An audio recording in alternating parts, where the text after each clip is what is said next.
प्यारे बच्चों, आज के लेक्चर में हम अनंत विस्तार की समतल आवेशित अचालक चादर के निकट वैद्युत क्षेत्र की तीव्रता का सूत्र निकालेंगे।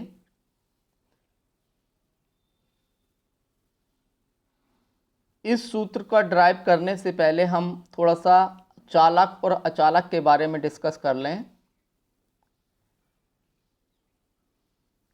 चालक वह वस्तु होती है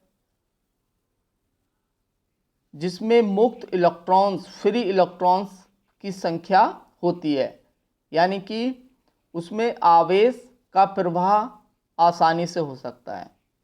अचालक वह वस्तु होती है जिसमें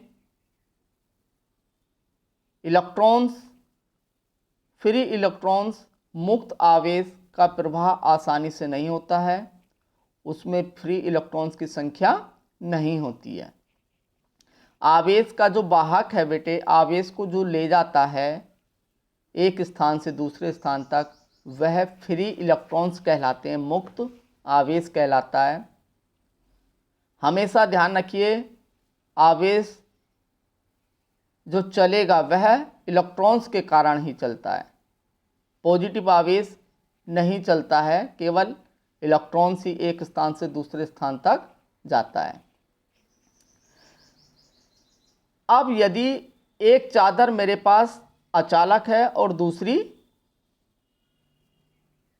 चालक है, तो इसमें यदि आपने डिफरेंस समझ लिया, अंतर समझ लिया, तो आप बहुत आसानी के साथ इस क्वेश्चन को कर सकते हैं। सर्वप्रथम हम अचालक चादर को देख रहे हैं। तो अचालक चादर है, मान लीजिए ये अचालक चादर है, तो इस पर जब मैं Q आवेश दूंगा तो वह इसके पृष्ठ पर एक समान रूप से वितरित हो जाएगा।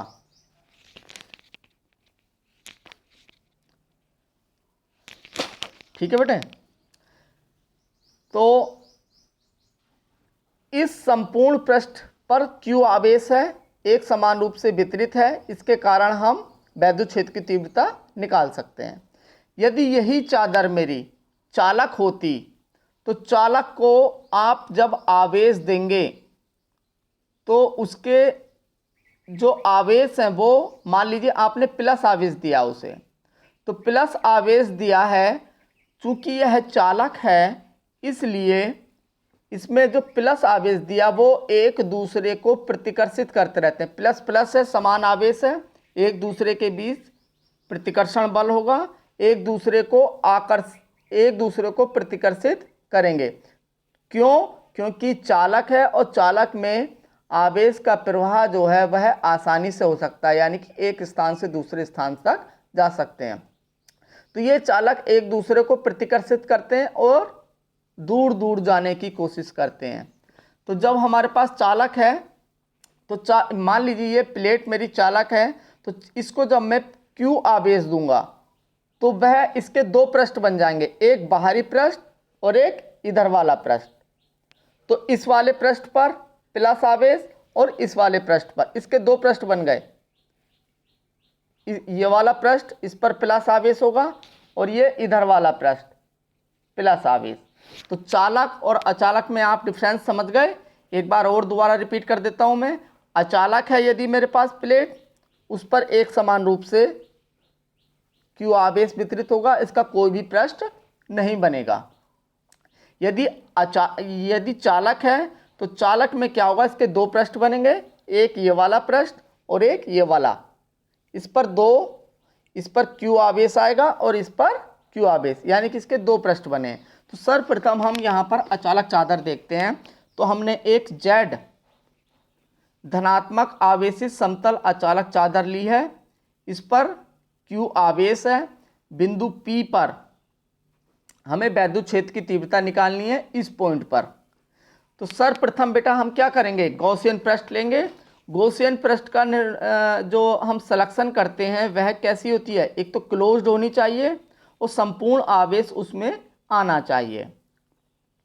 यदि हम मान लीजिए इस पर गॉसियन पृष्ठ जो है वो स्फीयर लेते हैं, तो स्फीयर क्या होगा, छोटा सा, लेकिन छोटा सा क्षेत्रफल को घेरेगा। इस कारण इसको स्फीयर ना लेकर हम यहाँ पर गॉसियन पृष्ठ का जो लेंगे वह बेलनाकार लेंगे, इसलिए हमने बेलनाकार लिए। बेलनाकार, मान लीजिए ये हमारी समतल चादर थी, इस पर जब हम बेलनाकार लेंगे तो इस तरीके से इसके अंदर से जाता हुआ एक बेलनाकार पृष्ठ है, यहाँ लिया। तो इसके दोनों तरफ इधर देखिए, एक ये P डैश पॉइंट है और एक ये P, दोनों आर पार हुए हैं। तो यहाँ पर हमें P और P डैश दोनों पर ही वैद्युत क्षेत्र की तीव्रता निकालनी होगी। एक पृष्ठ हमारा ये है वक्रीय पृष्ठ, यहाँ पर मैंने आपको बताया था कि वक्रीय पृष्ठ से जो वैद्युत क्षेत्र और क्षेत्रफल वेक्टर है ये दोनों आपस में लंबवत होते हैं, जिसके कारण cos 90 की वैल्यू 0 होती है, इसलिए यहाँ से कोई भी वैद्युत फ्लक्स नहीं निकलता है। इस पॉइंट पर बिंदु P पर E और dA वेक्टर एक ही दिशा में है, दोनों के बीच का कोण जो है वो 0 है, अतः यहाँ से वैद्युत फ्लक्स निकलेगा। अब इसके दो सिरे हुए, एक तो इधर P डैश पर और एक इधर P पर, दोनों पर हम वैद्युत फ्लक्स निकालेंगे। तो आइए देखिए, सबसे पहले हमें यहाँ क्या है, जो आवेश है वो बहुत बड़ी चादर पर है, तो हमें क्या करना होगा, सर्वप्रथम हमें छोटा सा सूक्ष्म अवयव लेना होगा। तो उसके लिए क्या करते हैं कि हम यहाँ पर जो आवेश का घनत्व है वो एकांक क्षेत्रफल पर लेते हैं। तो सिग्मा बराबर Q अपॉन A, समीकरण नंबर फर्स्ट, आवेश का पृष्ठ घनत्व सिग्मा बराबर Q अपॉन A। यदि हमारे यहाँ पर वॉल्यूम में होता है, आयतन में होता है आवेश, तो हम यहाँ पर क्या लेते हैं, रो बराबर Q अपॉन V। इससे पहले मैंने आपको तार वाला बताया था, तो उसकी लंबाई पर था, तो लंबाई पर क्या लेते हैं, रेखीय आवेश घनत्व लैम्डा बराबर Q अपॉन L। यहाँ पर पृष्ठ पर है, एरिया पर है, क्षेत्रफल पर आवेश है, इसलिए हमने यहाँ पर आवेश का पृष्ठ घनत्व लिया है, सिग्मा बराबर Q अपॉन A।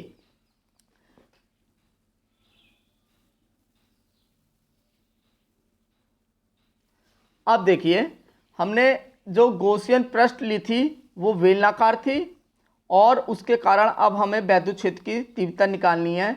इस गॉसियन पृष्ठ के दो तो सिरे वाले पृष्ठ हैं और एक वक्र पृष्ठ है। तो वक्र पृष्ठ से मैंने आपको बताया कि यहाँ से निकलने वाला वैद्युत फ्लक्स 0 था, उसको हमने छोड़ दिया है, इसलिए दोनों सिरों से निकलने वाला वैद्युत फ्लक्स यहाँ पर निकालेंगे। तो फाई E बराबर E डॉट dA, दोनों की डायरेक्शन एक ही है, इसलिए हमने क्या किया, यहाँ पर कॉस थीटा की वैल्यू, थीटा बराबर यहाँ 0 है, इसलिए कॉस 0 की वैल्यू 1 हो गई है, इसलिए दोनों समीकरण यहाँ जुड़ गई हैं। आंसर आया हमारा फाई E बराबर 2EA, ये इक्वेशन नंबर हमारी 2 बन गई। अब गॉस थ्योरम का हम यूज करते हैं, फाई E बराबर Q अपॉन एप्सिलॉन नोट। समीकरण फर्स्ट से हमने सिग्मा A, ये Q की वैल्यू हमने यहाँ पुट कर दी है, तो फाई E बराबर sigma A upon epsilon note हमें प्राप्त हुआ। समीकरण नंबर 2 में हमने यहाँ पुट कर दिया।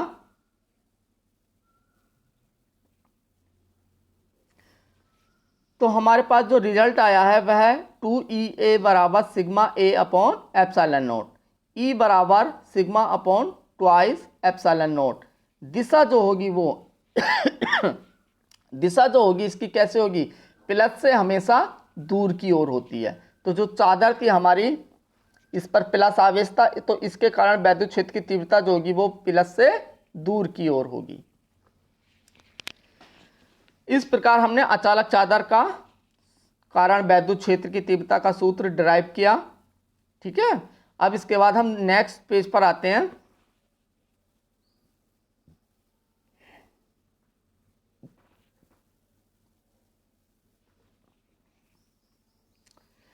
आवेशित चालक के ठीक बाहर वैद्युत क्षेत्र की तीव्रता का सूत्र निकालना है। अब बेटा देखो, वहाँ जो पहला वाला क्वेश्चन था हमारा, उसमें था अचालक, इसमें चालक आ गया। इसके दो पृष्ठ बन गए। जैसे मैंने इस प्लेट को आवेश दिया है +Q, तो इसके दोनों पृष्ठों पर, बाहरी पृष्ठों पर आवेश +Q एक समान रूप से वितरित हो गया है। अब चूंकि ये प्लेट है तो सिग्मा बराबर Q/A होगा, और जो बिंदु P पर हमें यहाँ पर वैद्युत क्षेत्र की तीव्रता निकालनी है। हमने इससे पहले वाले लेक्चर में देखा कि जो सिंगल प्लेट होती है उसके कारण वैद्युत क्षेत्र की तीव्रता जो होती है वो σ/2ε0 होती है। E1 बराबर σ/2ε0। अब इसके दो पृष्ठ हैं बेटा। एक तो पृष्ठ है हमारा 1 और 2, तो दोनों ही पृष्ठों पर आवेश है। और कैसा आवेश है? प्लस आवेश है। तो प्लस आवेश से वैद्युत क्षेत्र की तीव्रता कैसी होती है? हमेशा दूर की ओर होती है। तो बिंदु P जो है हमारा, इस पर हमारी वैद्युत क्षेत्र की तीव्रता यदि हम प्लेट 1 और 2 के कारण निकाल लें और दोनों को जोड़ देंगे तो यहाँ पर हमारी परिणामी वैद्युत क्षेत्र की तीव्रता आ जाएगी। बिंदु P पर हमने यहाँ निकाला 1 के कारण वैद्युत क्षेत्र की तीव्रता। तो 1 जो प्लेट थी उस पर प्लस आवेश था, उसके कारण वैद्युत क्षेत्र की तीव्रता दूर की ओर होगी, यहाँ पर दिखाई गई है। E1 बराबर σ/2ε0।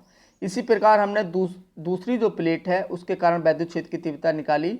E2 बराबर σ/2ε0। चादर की जो दिशा, जो वैद्युत क्षेत्र की दिशा होगी वो चादर से दूर की ओर होगी।